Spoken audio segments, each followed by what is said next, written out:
Hello नमस्ते, welcome back to my channel. I hope आप अच्छे होंगे, अपना ख्याल अच्छे से रख रहे होंगे।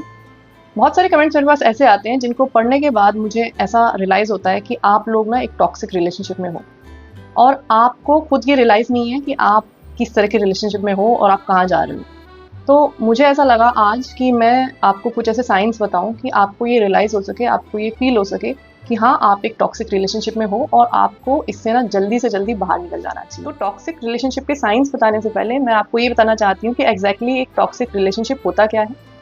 एक ऐसा रिश्ता जिसमें कि आपको ऐसा लगे कि आपका दम घुट रहा है, आप बहुत ड्रेन्ड फील कर रहे हो, आप बहुत एग्जॉस्टेड फील कर रहे हो। कहीं ना कहीं आपके दिमाग को ये सारी चीज़ें समझ में आती हैं, लेकिन आपको जो दिल है ना वो ये मानने को तैयार नहीं है। क्यों?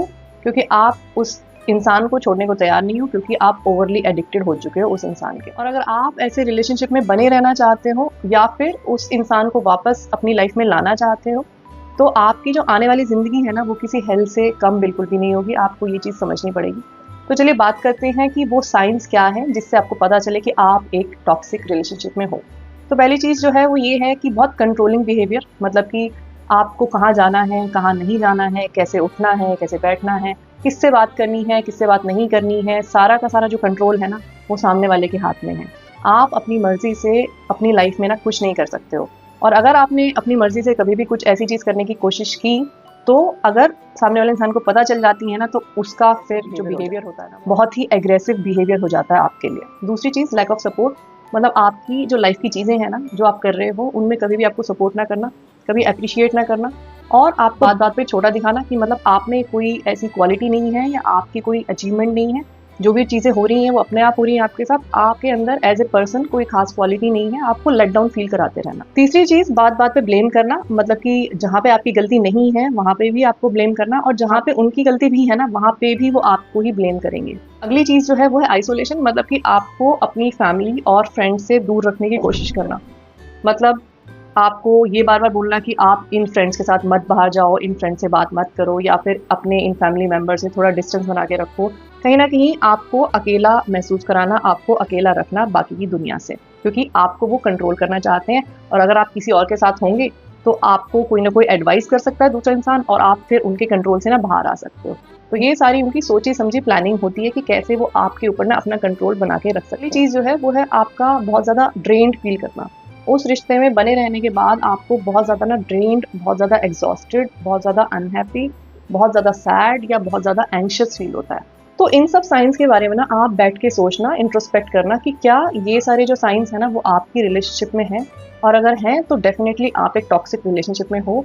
और आपके लिए यही बेहतरी है कि आप इस रिश्ते में से ना जल्दी से जल्दी बाहर आ जाओ। और ऐसे टॉक्सिक पार्टनर को जो आपकी लाइफ में से चला गया है तो प्लीज़ उसको वापस अपनी लाइफ में ना लाने की कोशिश बिल्कुल मत करना, वरना जो आपकी आने वाली लाइफ है ना वो कैसी होगी ये आप भी इमेजिन नहीं। अब एक और चीज़ के बारे में भी मैं बात करना चाहती हूँ जिसके लिए मेरे पास बहुत सारे कमेंट्स आते हैं। उसमें पार्टनर टॉक्सिक तो नहीं है, लेकिन फिर भी पार्टनर जो है ना वो आपके साथ नहीं रहना चाहता है। आप मुझे कमेंट करते हो कि आपके रिलेशनशिप को बहुत टाइम हो गया, बहुत साल हो गए हैं, और अब जो आपका पार्टनर है ना वो बिल्कुल इंटरेस्टेड नहीं है आपके साथ बने। इस चीज़ में भी ना आप थोड़ा सा सोच के देखो कि क्या सामने वाले इंसान के मन में आपके लिए कोई फीलिंग्स है या नहीं है। आपको जवाब खुद ब खुद मन से आपके मिलेगा। अगर आपको ऐसा लगता है कि फीलिंग्स नहीं है, तो आपका फिर कोई भी मतलब नहीं है इस रिश्ते में बने रहने का, या फिर उस इंसान को किसी भी तरह की मैनिफेस्टेशन से अपनी लाइफ में वापस लाने का। क्योंकि अगर किसी के मन में आपके लिए फीलिंग्स ही नहीं है तो फिर आप उस इंसान को क्या करोगे अपनी लाइफ में वापस लाके। फीलिंग्स के लिए तो आप गए थे ना उसके पास, अब फीलिंग्स नहीं महसूस हो रही। हो सकता है कि अगर आज वो आपके सामने बोल रहा है कि फीलिंग्स नहीं है, तो इसका मतलब ये है कि शुरू से ही ना फीलिंग्स थी ही नहीं कभी भी।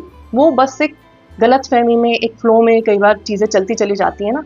पर इसका मतलब ये नहीं है कि आप अपनी पुराने वाली जो मेमोरीज है ना, या पुराने वाली जो चीज़ें हैं, या उसने जो भी कुछ चीज़ें आपके साथ की थी उनको पकड़ के बैठे रहो और बोलो कि नहीं तब तो ऐसा किया था, तब वैसा किया था, तो आज कोई कैसे कह सकता है कि फीलिंग नहीं है। फीलिंग अगर आज नहीं है तो वो कभी भी नहीं थी। अब उस चीज़ के पीछे अगर आप दुख मनाते रहोगे या उस चीज़ को आप चेंज करने की कोशिश करते रहोगे, तो आपके हाथ में कुछ नहीं आएगा, क्योंकि फीलिंग्स आप किसी के भी मन में ना डाल नहीं सकते। तो ये बात भी बिल्कुल पक्की है कि अगर किसी के मन में आपके लिए फीलिंग्स है ना, तो वो आपको कभी छोड़ के जाएगा ही नहीं। फिर चाहे आप कितनी गलती कर लो, कितने गुनाह कर लो, वो सारे गुनाहों पे, वो सारी गलतियों पे ना आपके पर्दा डालता जाएगा, लेकिन आपको छोड़ के नहीं जाएगा।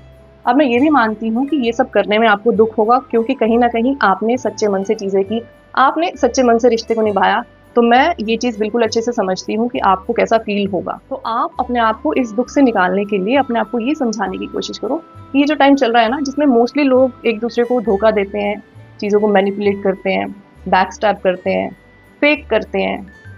तो अगर आपने किसी के साथ ऐसे टाइम पे जेन्युइनली रिश्ते को निभाया, आप ऑनेस्ट रहे, आप 100% कमिटेड रहे, आपने दिलो जान से उस रिश्ते में अपना 100% दिया, फिर भी अगर दूसरे इंसान के मन में फीलिंग्स नहीं क्रिएट हुई ना, तो इसमें नुकसान आपका नहीं है, नुकसान सामने वाले इंसान का है।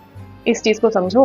उसने कहीं ना कहीं एक अच्छे इंसान को खोया है, आपने कुछ नहीं खोया है, आपको कोई लॉस नहीं है, आपको कोई नुकसान नहीं है। शायद जब आप इस तरीके से सोचोगे तो आपके दिल को तसल्ली होगी और आपको थोड़ी सी स्ट्रेंथ मिलेगी चीज़ों में से बाहर आने के लिए। तो ज़बरदस्ती किसी के पीछे पड़ के, रो के, गा के अपने लिए फीलिंग्स क्रिएट करवाने की कोशिश बिल्कुल मत करो। फीलिंग्स नहीं है तो वो नहीं ही होंगी आगे भी। तो ऐसे में अपने ऊपर काम करो, अपने आप को प्रायोरिटी दो। और मैं ये बोलती हूँ कि इस चीज़ से ना ये सबक लो कि आपके साथ जो ये सब कुछ हुआ है, आपने इसमें क्या गलतियाँ की हैं, और ये चीज़ आगे लाइफ में ना कभी भी रिपीट मत करना। लाइफ में जो फोकस है ना, वो हमेशा अपने आप को फोकस रखना और सेकेंडरी फोकस में किसी और इंसान को रखना। जब आप इस तरीके से किसी भी रिलेशनशिप को निभाओगे ना, तो आप इस लेवल का हर्ट कभी फील नहीं करोगे जैसा कि हर्ट आप आज फील कर रहे हो। तो अगर आपको लगे तो इस वीडियो को 2 बार 3 बार देखना और ये सारी चीज़ें जो मैंने आपको बोली है ना, अपने दिमाग में बिठाने की कोशिश करना और फिर आपको क्या करना है ना, उसका फैसला करना। तो आज की वीडियो में बस इतना ही। वीडियो अगर आपको अच्छा लगा हो तो लाइक और शेयर ज़रूर करना। चैनल पे पहली बार आए हो तो सब्सक्राइब करना बिल्कुल मत भूलना। मैं आपसे फिर मिलूंगी एक नए वीडियो के साथ। तब तक अपना ख्याल रखिए। Take care. Good bye.